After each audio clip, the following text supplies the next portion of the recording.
আসসালামু আলাইকুম।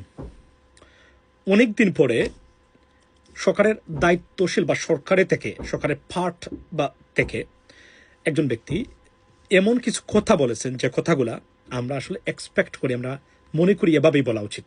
এই প্রথম কাউকে দেখলাম যে সরকারের মন্ত্রী থাকা, যেহেতু অ্যাডভাইজার একজন মন্ত্রী, তাকে অবস্থায় বলতে পারেন উনি রীতিমাত্র অন্য একটা দেশে তার বক্তব্যটা ডেফিনেটলি ভালো চোখে দেখবে না, কারণ এই ভালো চোখে দেখবে না বলেই কেউ বলতে সাহস করেননি অতীতে।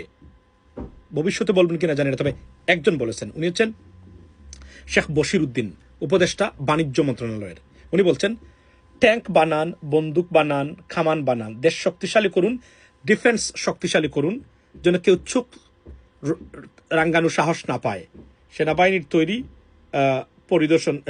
পরিদর্শনকালে এই কথাগুলো উনি বলেছেন। এভাবে আমাদের মন্ত্রীদের ভাষা রাজনীতিবিদদের ভাষা হওয়া উচিত।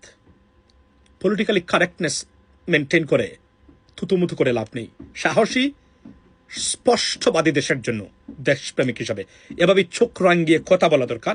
আমি আমার দেশকে শক্তিশালী করার জন্য, মানুষকে স্বাধীনতা সার্বভৌমত্বকে রক্ষার জন্য যা যা করা লাগে আমি করব। কে কি বললো, I don't care, that's what it is. Bashir Uddin বাণিজ্য মন্ত্রণালয়, বর্তমানে যিনি বিমান মন্ত্রণালয়ের দায়িত্বে আছেন, আমরা ধন্যবাদ দিই তাকে যে এই কথাটা উনি বলতে পেরেছেন সাহস করে।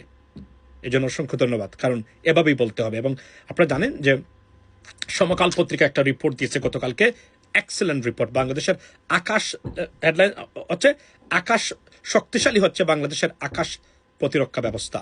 এটা নিয়ে কথা বলবো পরে আজকে লাইভে, ইউটিউবে।